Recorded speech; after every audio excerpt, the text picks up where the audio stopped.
kaos spesial dari Starting Eleven, merchandise edisi Timnas Day. Klik link di deskripsi untuk pre-order ya.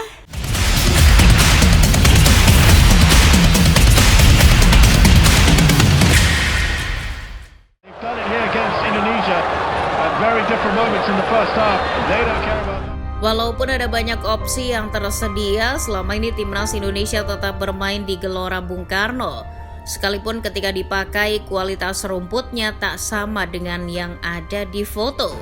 Seperti halnya saat menghadapi Australia kemarin, rumput GBK membuat laju bola tak karuan seperti nasib Gen Z di dalam negeri.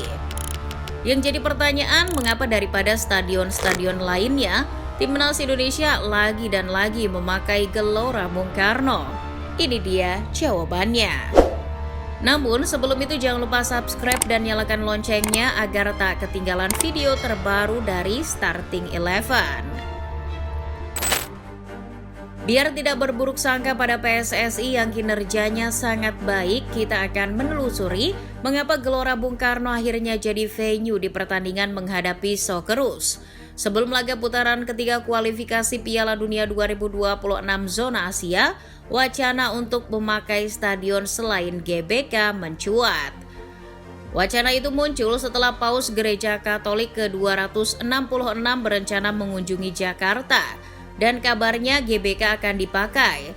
Oleh karena itu, Menpora Dito Aryo Tejo menyarankan agar laga melawan Australia dipindah ke Gelora Bung Tomo di Surabaya. Namun di hari pertandingan, pool sepatu Jackson Irvin yang mestinya menggilas rumput Gelora Bung Tomo justru bercumbu dengan rumput GBK. Sebab 4 hari sebelumnya PSSI tetap memilih Gelora Bung Karno sebagai venue pertandingan. Salah satu anggota Komite Eksekutif PSSI, Arya Sinulinga, berdalih, venue pertandingan antara Indonesia versus Australia sengaja dikembalikan ke GBK karena pengelola GBK memberikan progres bagus soal lapangan. PSSI pun mengajukan GBK ke AFC dan disetujui. Di waktu yang bersamaan, pihak Australia dan FIFA juga ternyata lebih dulu mengumumkan bahwa pertandingan akan diadakan di Gelora Bung Karno. PSSI juga kabarnya sudah mengecek kesiapannya, oleh karena itu PSSI yakin betul bahwa GBK pantas digunakan. Kalaupun di pertandingan rumputnya jelek, tentu bukan salah PSSI, mereka sudah mengecek. Tapi pengelola GBK bukan malaikat.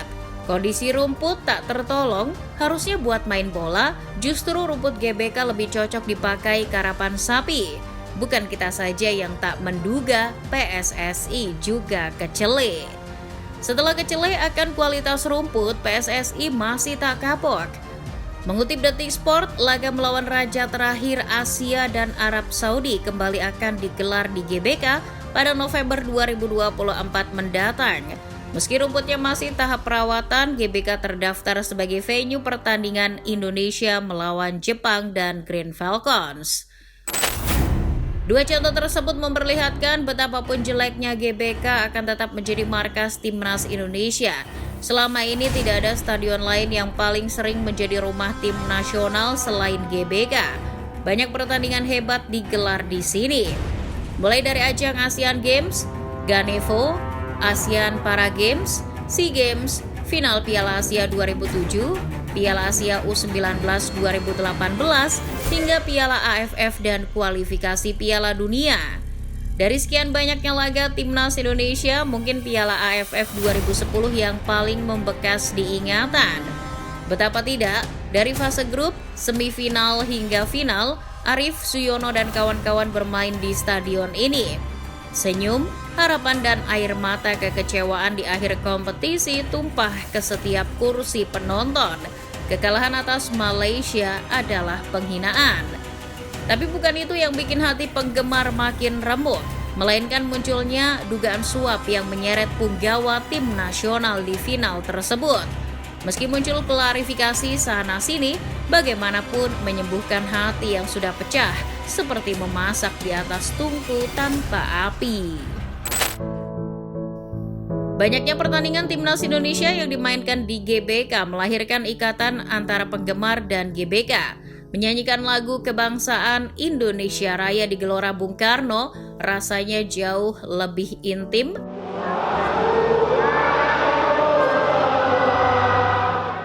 hikmat dan khusyuk dibandingkan menyanyikannya di upacara bendera hari Senin. Mengutip tulisan Arinal Prastyo di Pandit Football, ikatan semacam ini bisa disebut topopilia, di mana supporter dan stadion memiliki hubungan yang intim. Topopilia menjadi semacam afeksi yang mengemas perasaan penggemar dengan apa yang mereka sebut sebagai rumah. Demikian kata ahli geografi Tiongkok Amerika, Yi Futuan. Topopilia bisa menjangkiti siapa saja dan tim mana saja. Stadion akan menjadi tempat yang punya nilai emosional bagi supporter. Perasaan ini tidak memperdulikan apakah kondisi stadion itu baik atau jelek. Di laga melawan Australia kemarin, sekalipun timnas Indonesia bermain di rumput yang jelek setengah mampus, supporter, terutama yang hadir di stadion, rasanya akan merasa begitu sentimental. Perasaan inilah yang mungkin terus mendorong pemilihan GBK sebagai venue. Bukan berarti stadion lain tidak layak, tapi bisa jadi jika dimainkan tidak di Gelora Bung Karno, perasaan sentimentalnya terasa sedikit berkurang. Meski Jens Reven, pemain timnas Indonesia U20 juga sudah merasakan emosi supporter ketika bermain di Gelora Bung Tomo. Tentu bukan cuma karena itu timnas Indonesia sering memilih Gelora Bung Karno ketimbang stadion lain. Salah satu alasan masuk akal kenapa GBK selalu dipilih adalah soal kapasitasnya. Stadion utama Gelora Bung Karno kini menduduki peringkat 12 stadion dengan kapasitas terbesar di Asia. Saat ini kapasitas GBK adalah 77.000 sekian penonton. Jumlah kapasitas tersebut membuat GBK lebih besar dari Baku Olympic Stadium yang pernah menggelar final Liga Eropa 2019 di Azerbaijan. Akan tetapi jumlah kapasitas itu hanya membuat GBK sebagai stadion terbesar kedua di Asia Tenggara. Stadion kebanggaan kita ini kalah dari Stadion Bukit Jalil di Malaysia yang memiliki kapasitas 85.000 lebih pasang mata. Kemarin ketika menggelar laga melawan Australia, PSSI melalui Arya Sinulinga juga sudah mengatakan bahwa pemilihan GBK adalah demi memberi ruang bagi para supporter. Kita tahu supporter timnas Indonesia itu banyak sekali, jadi butuh stadion yang bisa menampungnya. Kalau di Gelora Bung Tomo kapasitasnya tak sampai 50.000, Patriot Candrabaga cuma 30.000, Pakansari di Cibinong hanya 30.000. Jadi untuk pertandingan selevel kualifikasi Piala Dunia atau pertandingan lain yang potensi penontonnya besar, mustahil memakai stadion-stadion tadi. Lagi pula, bukankah semakin banyak yang nonton, pendapatan PSSI makin banyak? Mengutip Bolanet, PSSI bisa meraup hingga 22 miliar rupiah lebih pendapatan dari tiket. Jika pendapatan PSSI makin banyak kan, timnas makin maju. Iya enggak? Tapi kenapa enggak pakai JIS saja? Bukankah kapasitas JIS lebih besar?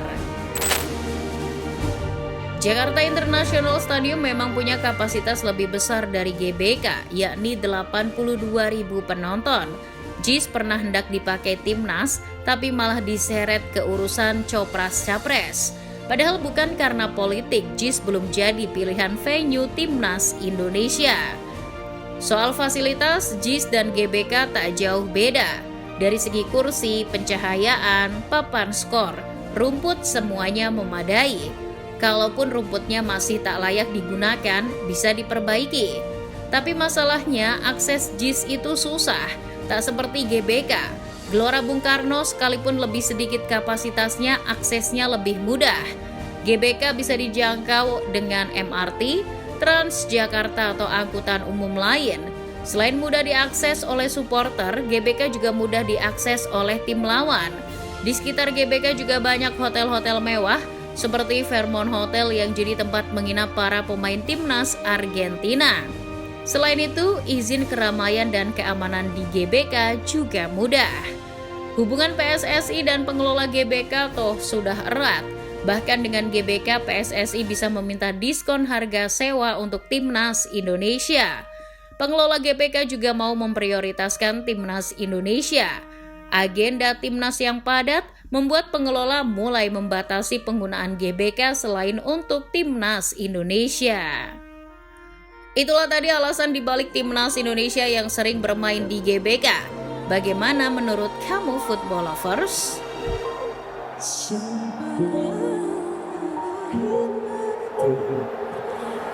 What